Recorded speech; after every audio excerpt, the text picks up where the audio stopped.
Hi, I'm Phil Craig. And I'm Andrew Loney. And together we aim to bring you the most scandalous stories and some of the most scandalous people in history. So thanks for joining us here on the Scandalmongers podcast.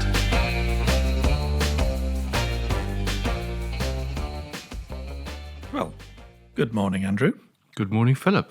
Do you know, you're the only person in my whole life who calls me that. I do, and it must You and your annoys mother. you too. You and my mother.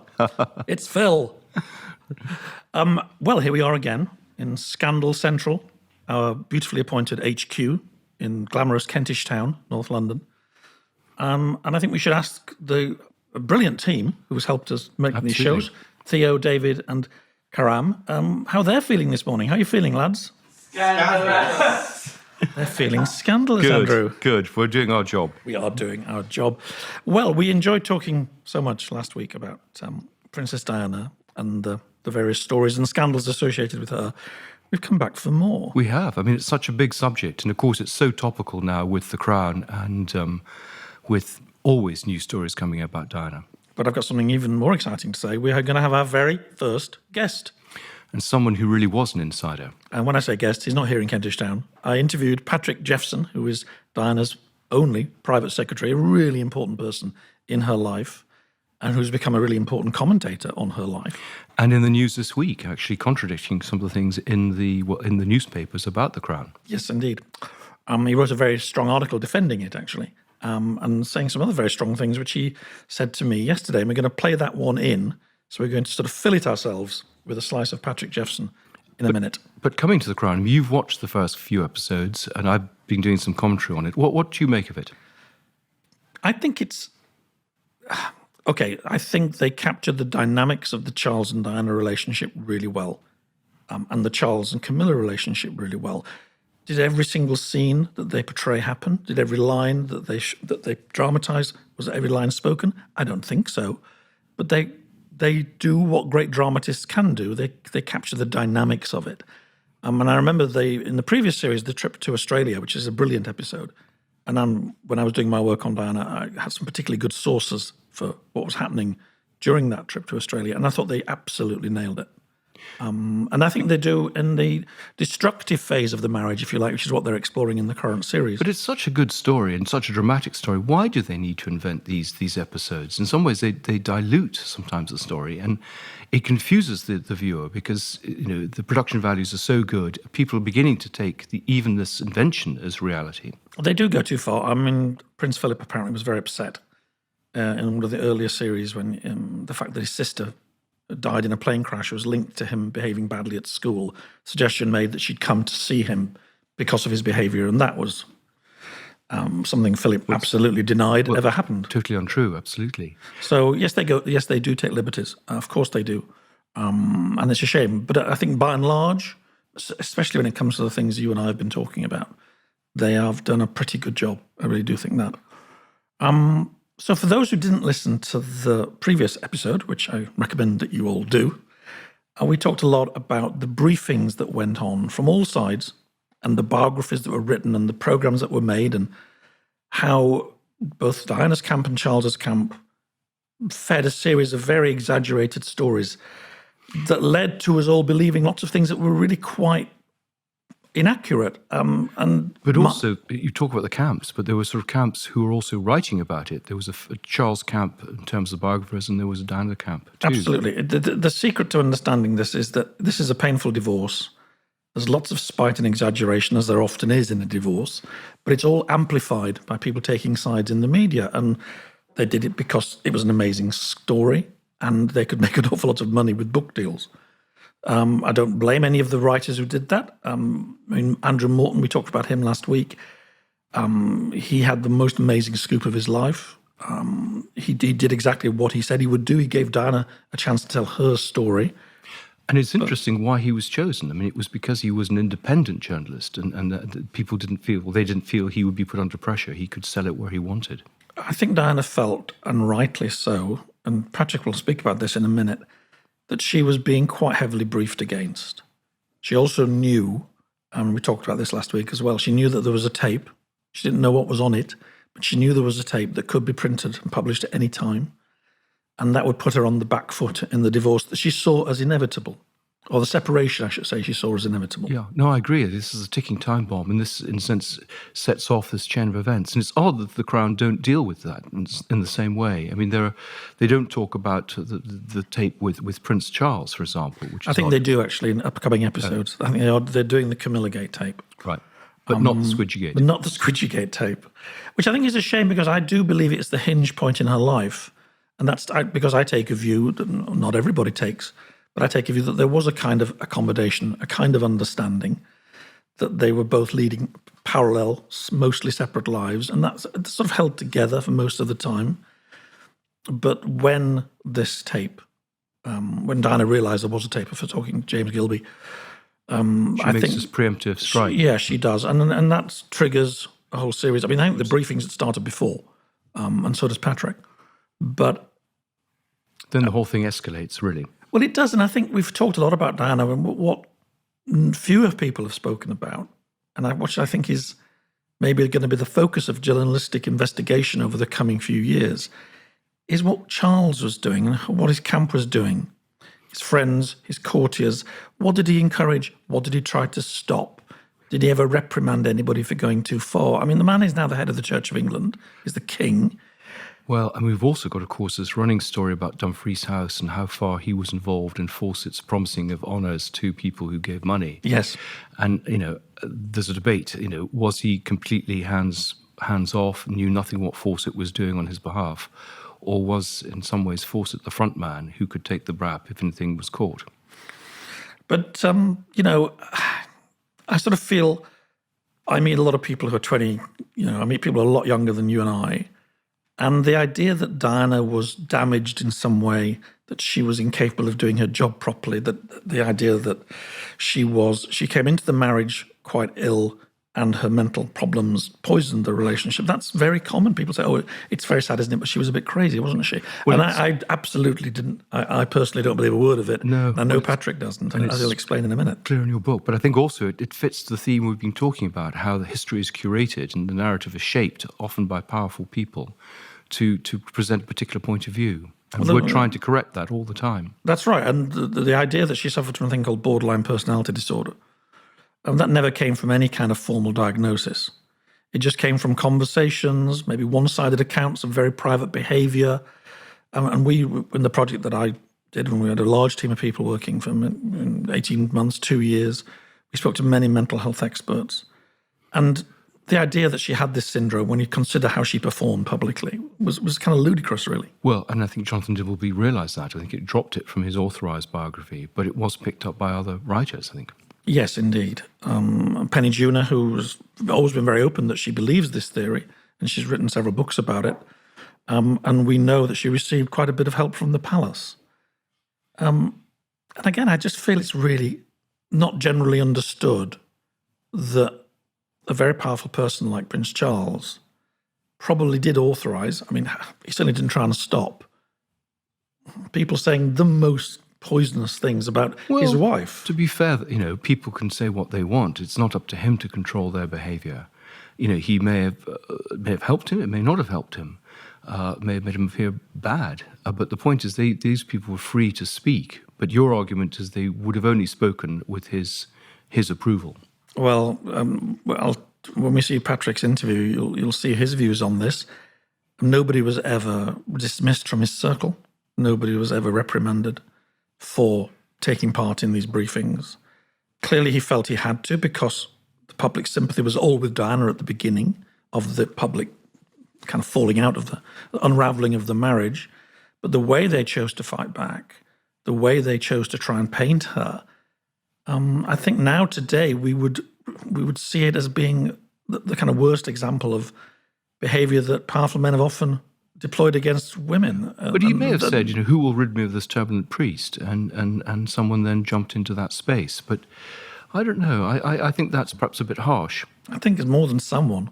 If you talk to tabloid journalists and editors from that time, as we did for the programme I made, they would say, we had people ringing us up to say, she's mad, Don't listen to a word of her, what she's saying. She makes stuff up.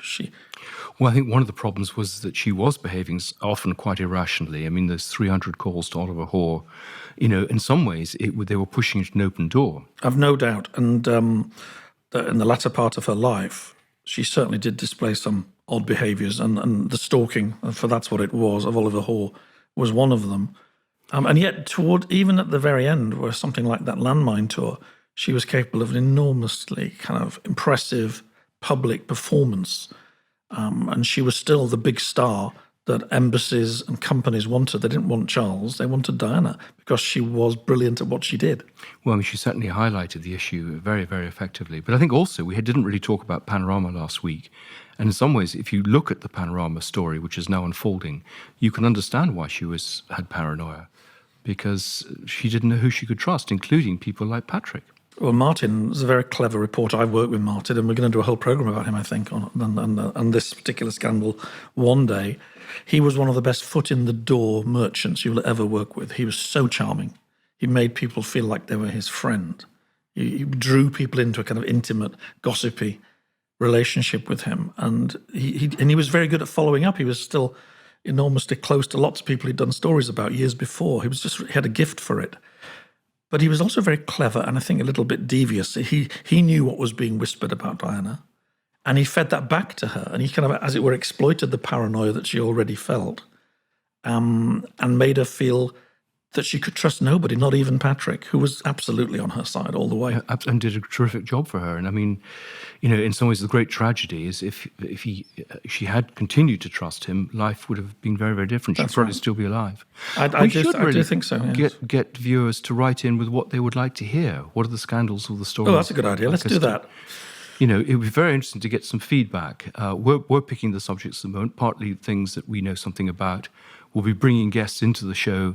But it would be fascinating to see what people want to just learn more about. I think now we're on various platforms, and I think there's even an email address that comes up at the end of the programme. So yes, do please be in touch. I mean, we're here really to serve the interests of the viewers, really, not just to impose our own programmes. And it may be interesting for us to investigate new things that we hadn't really thought about. Absolutely. Well, without further ado, since we've sort of teed him up and talked about him, let's go to the interview with Patrick, and then we'll pick up at the end of that. Thank you. It's TV's Phil Craig. It's TV's Phil Craig. How are you? Okay. Oh, thank you so much for joining us for our little podcast. Nice to be in Studio Bonza. Yes, indeed you are. Bonza Road, Twickenham. I don't know if you've heard any of our work. It's quite a new venture that I'm doing with Andrew. I regret I haven't. I should have done as part of my prep, shouldn't I? I'm sorry. It's absolutely fine, but I should let you know that our audience will expect me to ask the toughest questions. So I'm afraid I have to start with this. Why isn't George Clooney playing you in The Crown? What went wrong? It is one of life's great mysteries, isn't it? I think he was scared of getting typecast. That explains everything. Did you get the chance to meet with the actor who's playing you? I did, and on the previous series as well.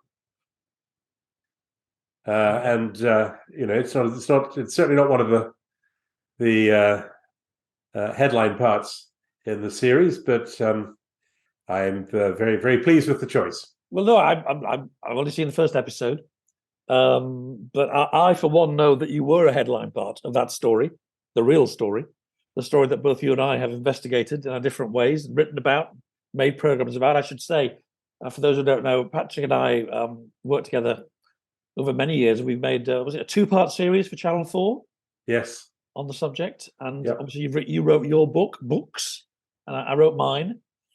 But I guess turning to what Andrew and I have been talking about in this particular episode, it is surprising to me that I still meet people, often they're quite a lot younger than us, and they say, "Oh, Diana, it is quite sad, isn't it? But she was a bit crazy, wasn't she?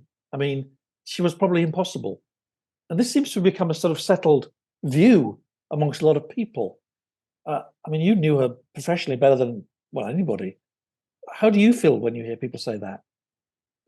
I get very frustrated, to be honest, Phil. I mean, that has become the official line, I think. If you if you ask people close to the current royal establishment, if you dare bring up the subject of Princess Diana, which very few people would, then I think that is the answer you would get, that it is a tragic story and that she was essentially troubled mentally, and the implication being that she was not entirely up to the job, which essentially then she failed at. And the unspoken addition is, but everything's all right now because we have her replacement, who is wonderfully down to earth and grounded and not at all flaky or paranoid. And I think that when I hear people follow this line, when I see it not being challenged, I think, well, wait a minute, I knew Princess Diana, as you say, probably better than almost anybody, and certainly in a professional setting. And she was one of the most sane people I ever met, considering the life she lived, considering the pressures she was under. She wasn't just sane, she had a kind of ability to restore sanity to crazy situations. I went all over the world with her to some very, very challenging places.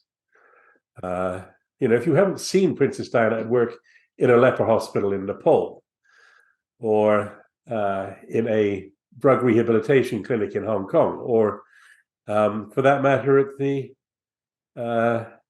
Humanitarian of the Year Awards in New York, or the New York Fashion Awards, or any number of testing places, from the White House in Washington to the Imperial Palace in Tokyo.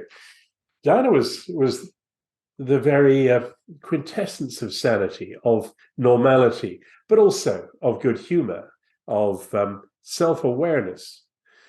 And we can talk a little further, I suppose, about how these ideas about Diana came up. But just as an eyewitness, she could be a bit of a handful sometimes, but she was always extremely self-aware, sane, grounded, funny. I mean, you saw her over, what was it, best part of a decade. Did you notice a change in her character that might justify any of these allegations or suggestions that have been made?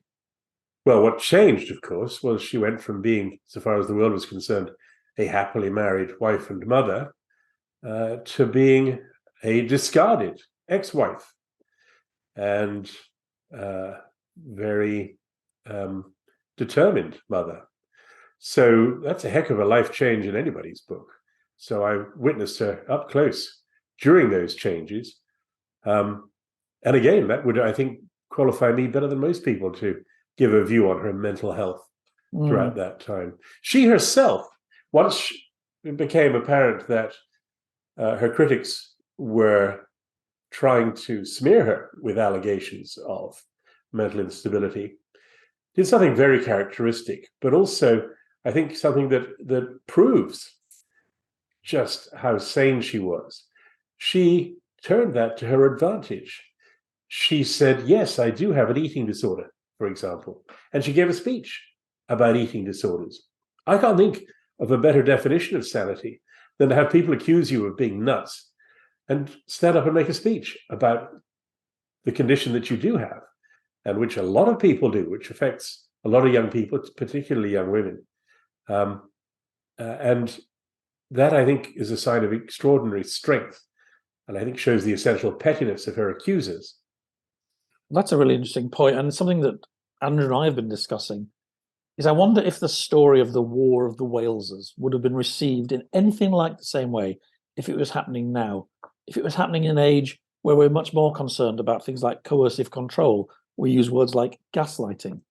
We've had the Me Too movement. I think Diana would have received a very different hearing, especially when you consider that the stories that we're talking about, as you and I both know, were by and large spread by men about a woman in a marriage at the behest of, in the service of, we'll perhaps never know, certainly with an intention to help another man who had himself displayed all sorts of strange characteristics, temper tantrums, and let's not forget, had been cheating on his wife probably from the word go, if not from the word go, quite shortly after the marriage.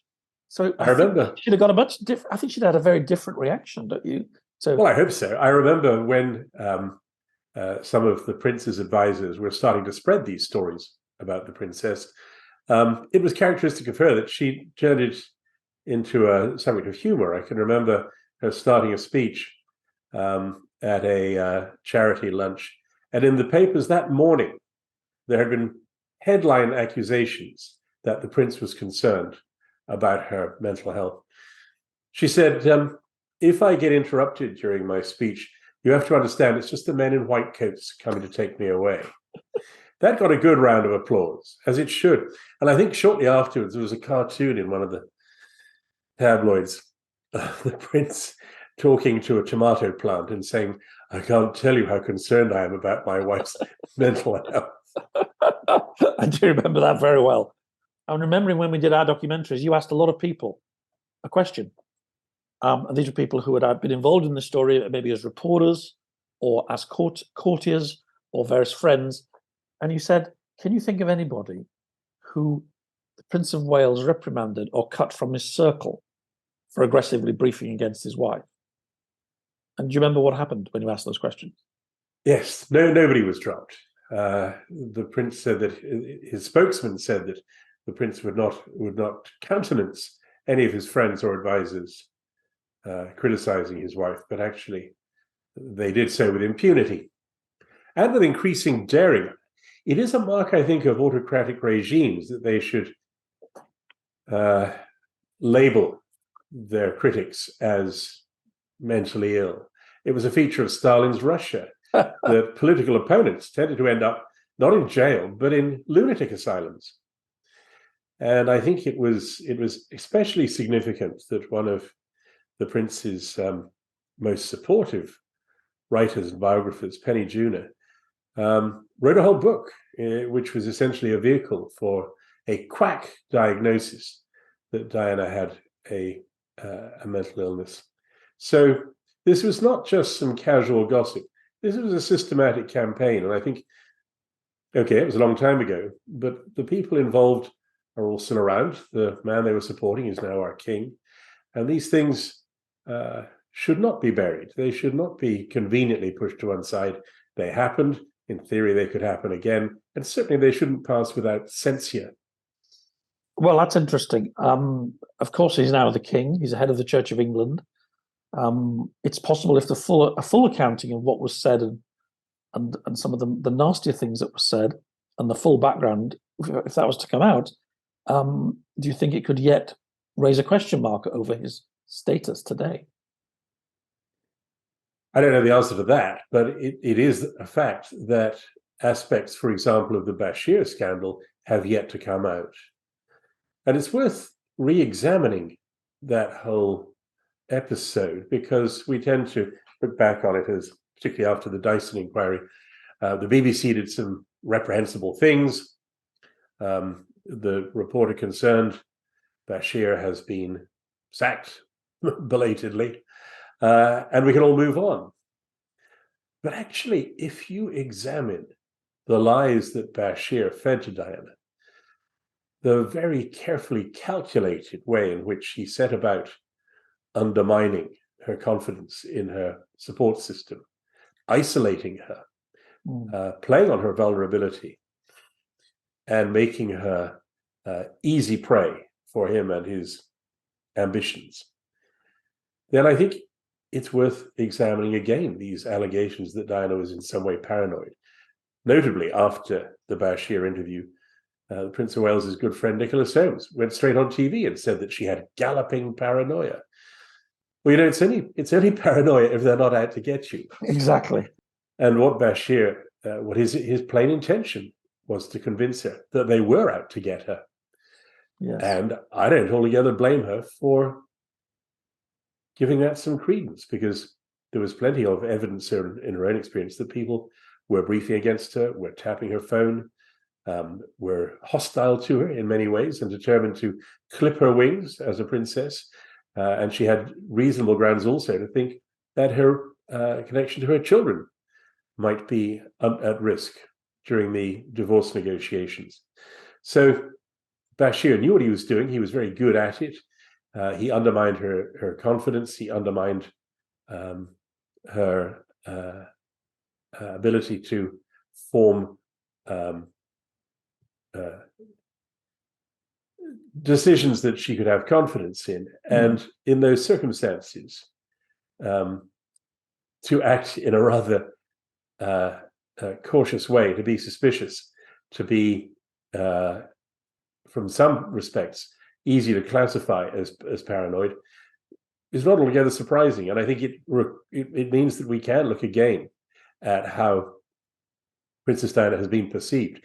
If she believed what Bashir told her, it was a perfectly rational response to do what she did. Interesting, very interesting. I mean, going back, we've talked about the briefings against Diana and the background, some of the more famous books written that were critical of Diana, how they were perhaps fed information that was very one-sided indeed. But of course, Diana herself was not blameless in all of this. You could argue she'd started it by going to Morton, but which was the first big public statement about unhappiness in the marriage from her side. Now, there's a story in The Crown, or rather, there isn't a story in The Crown, which I've always thought was a bit of a hinge moment. I know we've talked about this before. Diana knew about the tape recording of the conversation with James Gilby. She knew about it for 18 months before it was actually published. Do you think that might have been the reason why she felt she had to speak to Morton or somebody to kind of get her retaliation in first? Because she knew something was, and she never knew when it was going to be published, but it could be any day.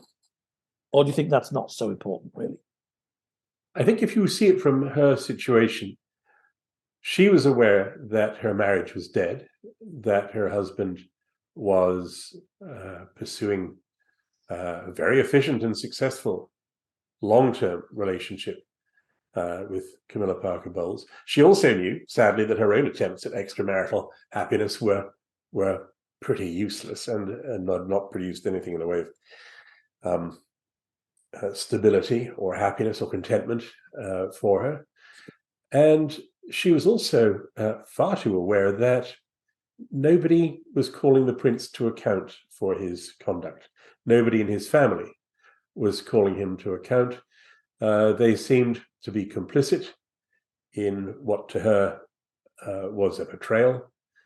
The establishment was complicit. The affair with Camilla Parker Bowles was well known in establishment circles, and all they did was to talk about Diana behind her back, to whisper about her. Nobody offered her support. Nobody took her to one side and said, "Now look, this is all very unfortunate, but it happens in royal families and you can get through it, and we're going to support you, and you're doing a great job, and we want you to do more of it." No, she was left isolated. She was left with no acknowledgement of the situation she was in, the stress she was under, the challenges she faced every day to raise her children in these circumstances and prepare them for a life of service. And she thought, well, how am I going to get my side of this out? Remember, Morton's book is titled Diana, My True Story. And she wanted her story out there. It wasn't the whole story, as we now know, but it was her story. And at the time, again, you have to put yourself in her shoes. She was up against a relentless establishment media machine. On her husband's side, she was up against her husband's family, who naturally took his side. And she had nowhere to turn. Oh, that's so interesting. And of course, a lot of this is happening during the period of her greatest success as a public figure. The extraordinary run she had through the mid to late 80s, where she seemed to define the age almost. And she certainly seemed more in tune with the age than perhaps her husband was, and just had success after success on the global stage. I remember meeting Americans at that time. They couldn't believe there was any problem in the royal marriage. How could there be? She's a superstar. And yet, I found the people I met when I did my work, and I know you, I think you will agree with me, one of the many things digging away here, undermining everything, was professional jealousy. I think a lot of people in the royal family rather resented the success that you and she had. Is that fair? That's entirely true, Phil. I mean, she was very, very good at her job. You only have to look at some video of her at work. She had a gift for it. She also looked the part. there's no getting away from the fact that if you are going to have a princess, she might as well look like a princess. Diana knew that she couldn't afford to disappoint people who had waited maybe for hours in the rain for a glimpse of her. She always tried her very best, and her best was very good. She was very professional at what she did. She made it look easy. She made it look spontaneous, and she made herself look approachable and relatable. I'll tell you, she was no fool. She was a very, very professional operator. You couldn't slip anything past her. She was very observant. She was very quick. She set high standards for herself. She set very high standards for her little staff. And a lot of people underestimated her to their cost. And I think that the royal family, it dawned on them that they had a superstar in their midst who was, in many respects, better at their job than they were, who was extremely popular, who appeared to be endlessly forgivable. No matter what mistakes she made, people gave her the benefit of the doubt. That was a priceless gift. Yes, it was. And all of this, of course, is fertile ground for breeding jealousy, envy, puzzlement. They couldn't understand why this girl who had appeared from, who had been shy Di, who had been this little mouse of a creature who was expected just to produce children and be quiet, had turned into somebody who, in the words of The Economist, it was a sort of a spoof corporate analysis. They said, House of Windsor has this spin-off, House of Spencer, which is outperforming the main group. And that was the truth. If you went anywhere in the world, British embassies were clamoring for visits from Diana because she opened doors. I remember in Moscow, the ambassador saying, with a visit from Princess Diana, I can get to meet senior officials in the Kremlin who wouldn't come for anybody else. That's so interesting. This, you see, was also fed back. The establishment in Britain, the sort of Buckingham Palace, Whitehall axis, was also wrong-footed by Diana because the Foreign Office was very keen to have this extraordinary super ambassador, this exponent of British soft power at its best.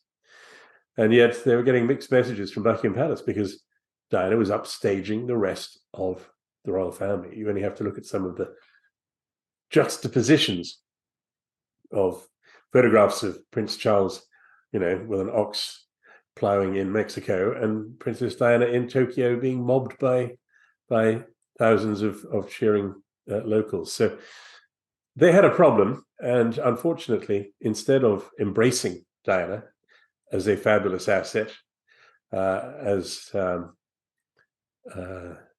somebody who could be an essential part of the modern royal family, they chose instead to be suspicious of her, to resent her, to undermine her, finally to dislike her. Golly. Well, look, we're running out of time for this brief, fascinating conversation. I hope when we're next in the same country, you might come in and talk to us in the same room, which would be lovely. I guess one final question I'd like to ask you is, where do you think the story is going? A lot of people who are listening to this may have read your article in the Telegraph recently. It was quite a long article.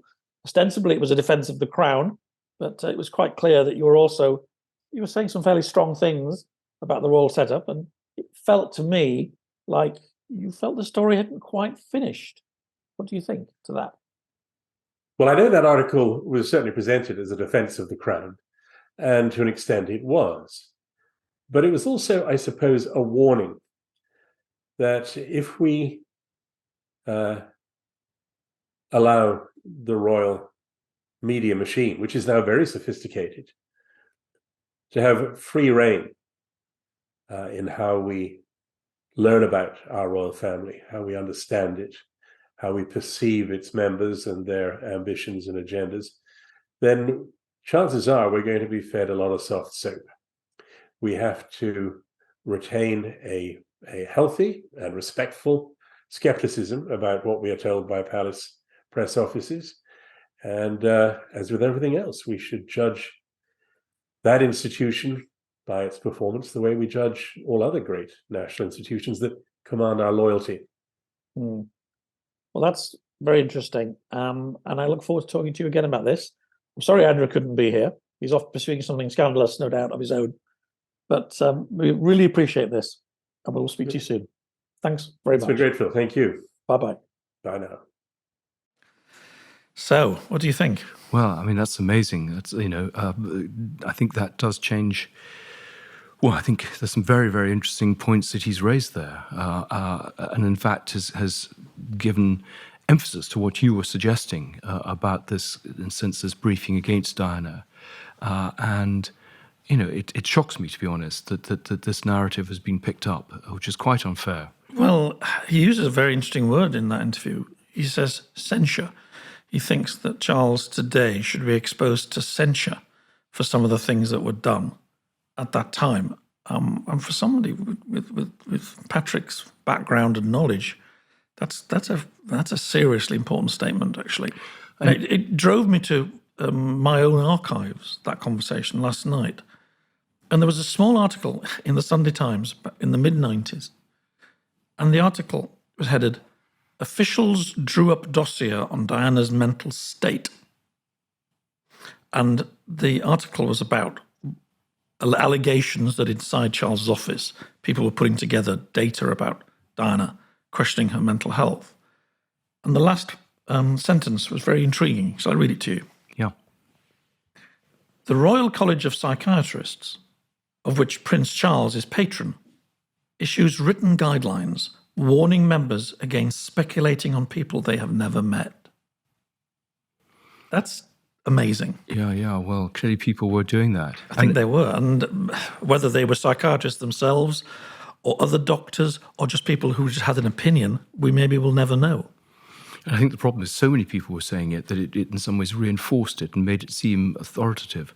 But it's sort of coming back to our theme too, that people, these scandals, are eventually exposed at some point. You were talking earlier about, people will be looking again perhaps at the role that King Charles played in this period in the 1990s. And maybe things will begin to appear. People will begin to talk and come forward. And we will get a slightly different narrative.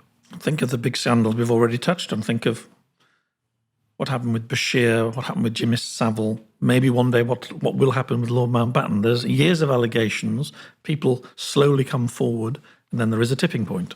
Well, I'm hoping, we talked about Mountbatten in the first programme, that the Arthur Smith, who's bringing a legal case, some material will be coming public next month, and so I'm hoping I can do an update on that. Well, we should certainly do that, actually. I think as we go on, we should keep reminding people of any progress and changes on the stories we've mentioned. But I have to share a funny story, which isn't in the Crown, although this man's name is mentioned briefly if you pay attention. And this is one of the weird ways in which history happens and scandals happen, you might even argue. So there's a man called Felix Lyle. He's an old friend of James Colthurst. Now, James Colthurst is the man who is the middleman between Andrew Morton, the writer, and Diana. He ferries the tapes back and forward. He carries the questions and he carries the answers. But of course he did, and they do show this in The Crown. Diana was in two minds. She wasn't sure whether she should do it. And so James arranged for her to come to the house of Felix Lyle's house in Hampton, in southwest London suburb. And Felix was an astrologer, a kind of new age astrologer, and Diana was very keen on that sort of thing. And she spent hours there, and he did a chart for her, and they pored over it together. And Felix said this would be a very good time astrologically for her to do something brave and bold and to defend herself. And who knows whether that was a pivotal moment. But according to Felix, it was. After that, she said to Colthurst, right, we're on. So that's how history can sometimes turn on strange events. Well, I know. We talked even just last week, when Charles was deliberating about marrying her, he could have gone skiing with two people, and he went skiing with people who encouraged him to marry her. Whereas if he'd gone skiing with the other lot, they probably would have discouraged it. Very true, very true. I mean, I wonder what will happen. Will this subject just fade away? I'm sure in the various palaces they hope it will. Clearly, we're only a few months into Charles's reign, and there's been a certain amount of goodwill, understandably, dealing with the death of his mother. But we've already seen certain fault lines in his character exposed, the bad temper over the pen. And there are many, many stories. I mean, it's quite ironic that people allege that Diana was mentally kind of unstable, and yet actually, in public at least, she was always consummately professional and charming and funny. And you can't always say that about Charles. But I wonder, do you think yourself, I mean, you must get book pictures to you all the time. Journalists talk the subject carries on. I mean, last week there was another documentary on Diana, and I think there are some difficult moments of the monarchy. Clearly, Prince Harry's book in January. We've got the future of Prince Andrew. As you say, we've seen these moments of petulance, which are now sort of captured by social media. So I think, this is dangerous moments. And of course, there's still books coming out about the death. There's a book coming out from one of the bodyguards shortly, who wasn't there actually at the crash, but had been with her that summer. And it's interesting, I tried to sell that book a few years ago with no success. It's now gone to someone else. And it's the timing. And actually, one of the things that we were going to talk about was her death. And, there's still lots and lots of conspiracy theories about that. I mean, you have very firm belief from your research that this was a tragic accident. I do. From a drunk driver, basically. If the conspiracies are to be believed, an awful lot of things would have to be put in place. Ambulance drivers, hospital administrators, French government officials, some driver in some car to ram them. And all of that would have to be organised in under a day. Because don't forget, they were only in Paris because Dodi decided that morning to travel there, or maybe the previous day. So there was almost no time to arrange anything like has been alleged. But if there was a plan in place, I mean, after all, the funeral wasn't, arranged and everything was done very quickly. That was a complicated business, the funeral for the Queen. I mean, if there was a plan in place, the white Fiat driver could have been in place to do that, could have been ready to drive in behind her. I mean, there are all these stories about concrete in the boot and the mysterious death of the driver. And, there seem to be a series of conspiracies, one on the death and then one on the cover-up afterwards, really, isn't it? Well, there are. I just choose to believe that it was a genuine accident, that the guy was... He was drunk, he was driving too fast, he was enjoying goading the pursuing pack. There'd been a bit of a verbal exchange, I believe, between them beforehand. And of course, none of them were wearing a seatbelt. The only person actually in that car who survived was the only one wearing a seatbelt. Yeah, it is extraordinary. So that alone could probably have saved Diana's life.